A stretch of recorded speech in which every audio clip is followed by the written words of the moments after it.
She seems okay to me. I don't think she should go to nursery. She wants to go. She's 2. We still make those decisions for her. I think she should stay at home, and I think you should stay with her. She'll be fine. I want you to stay at home. If there's a problem, the nursery will ring me and I can come straight back. Fine, I'm a GP. What do I know? Don't listen to me. You're blowing this out of proportion, Oh, darling. listen to what I am saying. There is something wrong with Bracken. I would like you to stay at home and look after her. I can get there in 10 minutes if anything happens, but it won't. Oh, fine. Do what you like. Oh, I just think... I'm gonna get ready. George. Forget it!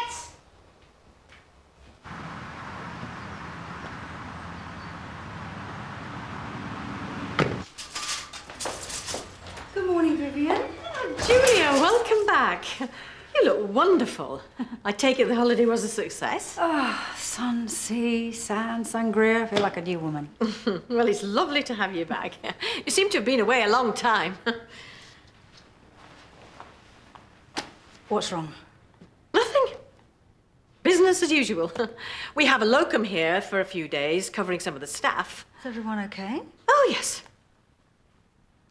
Vivian, the day that I go away on holiday for a couple of weeks and nothing of interest happens in the mill will be the day that I retire and take up flower arrangement. Now, what is it that you're not telling me? Honestly, everyone's fine. Dr. West is taking a day off. He's having, I believe it's referred to as a boys' day out with Mr. Woodson. Oh, well, that's very nice. Well, it's good that they're getting on, isn't it? I should think that's a comfort for George. Yes, it must be. Hi, this is Nick. I'm not here, you know. And what about Jimmy? How has he been? Oh, he's fine, fine. His usual self. No problems at all. Is Joe in today? No. The GMC hearings for Dr. Granger began a couple of days ago. Yeah, forgotten. Any idea how they're going? Not really. Dr. Fenton doesn't give much away. How about George? Dr. Woodson is giving evidence today as a character witness. Oh! No. What, for the defence? I believe so. So I'm sure the prosecution will be rubbing their hands with glee.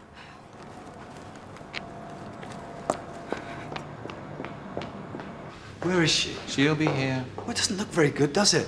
My character witness can't even arrive on time. No, but it doesn't look very good. You panicking either. I'm not panicking, Tom. She's here. Sorry. Sorry, I had Bracken and then... It's okay. Just get your going. Am I late? Yes. Yeah, just a little bit. It's all right. I couldn't find anywhere to park, and then I dropped my keys. Dr. Woodson, we really haven't got time to chat. And you shouldn't be seeing either Daniel or myself before the hearing. Now, are you clear about everything? But you spoke on the phone. Quite so. I'll see you in there. Look, I can't tell you how much I appreciate you doing this, George. I'm sure this is the last place you want to be today. Not quite. Onward. You'll be fine. Just tell the truth and don't get flustered. Oh, well, no chance of that happening.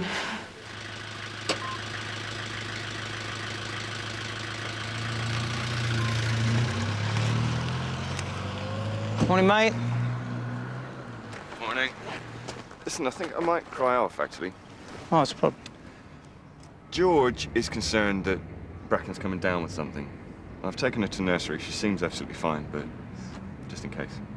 Is she showing any symptoms? Nothing I can see. Has George said what she thought it was? No. Is she okay when you dropped her off? Yeah, smiling and happy. Seems a shame, you know. Booked it, come all this way. Yeah. Well, look, let's go in. I'll leave my mobile on, and if there's a problem, they can call me. You sure? Yeah, it's just George being... Yeah, it's fine. Let's go. Great. So, who are you going to be? Errol Flynn or Kevin Costner? Oh, come on, obviously Errol Flynn. You'd look better with a mullet. Vivian, why are there so many patients waiting? Dr. Clay hasn't arrived yet. Really? He's over an hour late. Do you know where he is?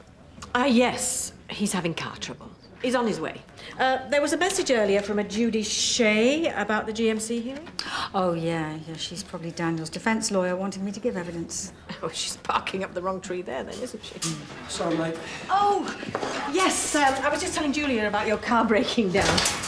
Hey, Julie, nice holiday? Yeah, fine, but you better get a crack on, Jimmy, because there's a lot of patients to get through. Yeah, absolutely. Hey, you smell like a brewery. Look, I don't need a lecture. I just need to get started. Oh, no, I'm not letting you loose on patients in that condition.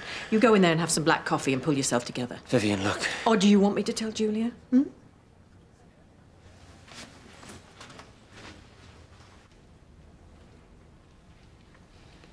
I swear that the evidence I'm about to give will be the truth and nothing but the truth.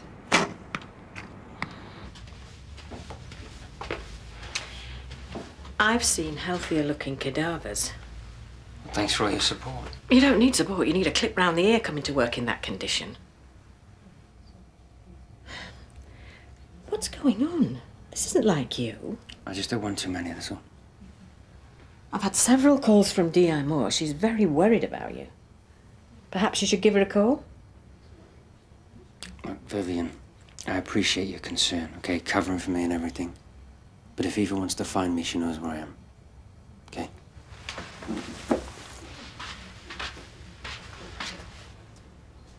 Dr. Woodson, Yes. did you understand the question? Sorry, what question? The question I just asked you. Yes, of course. Would you mind repeating it? I asked you to give us your opinion of Dr. Granger's abilities as a clinician, his patient skills. Yes, of course. I'd say he's perfectly competent from what I've seen. I mean, certainly no worse than anyone I've ever worked with. I was hoping for some rather more specific examples, Dr. Woodson.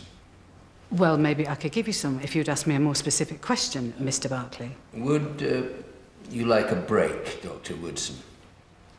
No, I'm fine, thank you, Your Honour. There's no need to refer to me in that way. It's not a court of law. Right, sorry.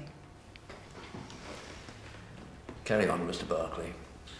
Thank you, Dr. McCarthy. Dr. Woodson, can you give us a specific example of Dr. Granger's dealings with his patients that particularly impressed you? Well, not off the top of my head, no.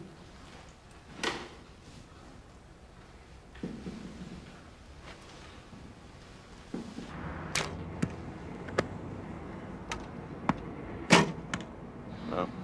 It's like I'm buying lunch. I think you'll find that makes me Errol Flynn. Come on, that was just beginner's luck. What about your show? Story of my life. D.I. Moore. Oh, yes, hello. It's Vivian March here from the Mill Health Centre. Right. We spoke yesterday. Yeah, I remember. I'm just a bit surprised to hear from you, that's all. Yes, I apologise for calling you like this, and I hope you don't think that I'm interfering, but, Dr. Clay arrived about an hour ago, and he's in quite a state. I just thought you should know. I see. What kind of state exactly? Oh. The target's the big thing with rings on. Yes, thank you. You're not helping. Sorry.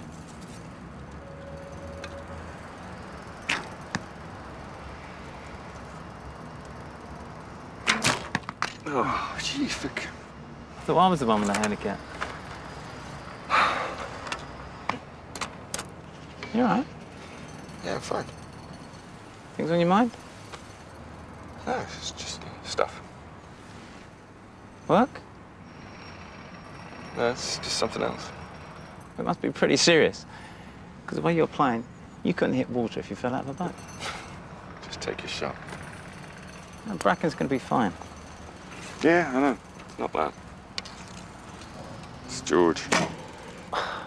Nice shot. Target's that big round thing. All right. And what happened then? Well, Daniel went through all the clinical possibilities, but his patient's condition wasn't improving, so he referred her to me for some complementary care, which was, absolutely the right decision. Yeah, I was hoping for something a little more... Specific, yes, of course, sorry. There is one other case that I remember. It was not long after Daniel had joined us at the mill. And this case, in your opinion, showed Dr. Granger's competency? Absolutely, yes. There had been a mix-up with some patient records, and Daniel mistakenly told a family member of an MS sufferer about his brother's condition. Well, the fallout, you know, could have been terrible, but Daniel dropped everything and took a personal interest and sorted it out. I mean, the mistake, it wasn't his fault. I think it was a computer crash. And Vivian, the receptionist, she'd given him the wrong patient notes, so... So what you're saying is that in spite of this mix-up, for which he was clearly not responsible, Dr. Granger resolved the situation with exemplary expediency and care? Yes, absolutely. That's exactly what I'm saying. It wasn't his fault, and he resolved it really well. Brilliantly, in fact. Thank you, Dr. Woodson. I have no further questions, Dr. McCarthy. Very well. Well, we'll take a short recess and we'll reconvene in 10 minutes. Thank you, Dr. Woodson.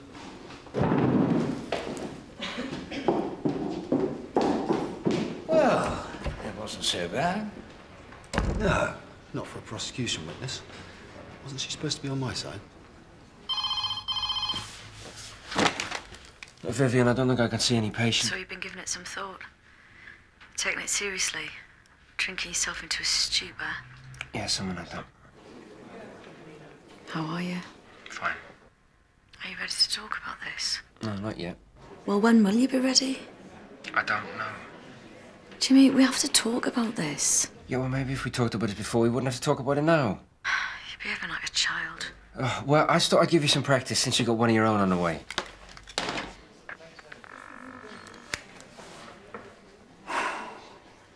Oh, come on, pick up. Hi, this is Nick. I'm like... Oof. You don't want to hear about this. Kidding? Of course I'm gonna hear. I'm stuck in a chair, I've got no girlfriend, a need for curious distraction. And obviously I'm here for you. Oh, yeah, thanks. You really sold it to me. I'll tell you all. Great. Not. Come on, you're teasing me now. I don't know. She's distracted, moody. She won't talk to me, won't tell me what's bothering her, claims that nothing is. Oh, you know, she's a woman. Yeah, I'm with you. So, you know, I've been keeping it light, not getting too heavy about it, because that'll just make things worse. I don't know, I'm out of ideas. She's been like this before, but she's always snapped out of it. But not this time. What do you think it might be? Completely in the dark. Right, that's tough. Yeah.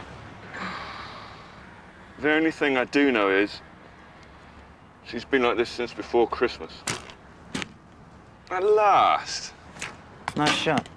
That's the thing with this game. Don't think. Go with your instinct.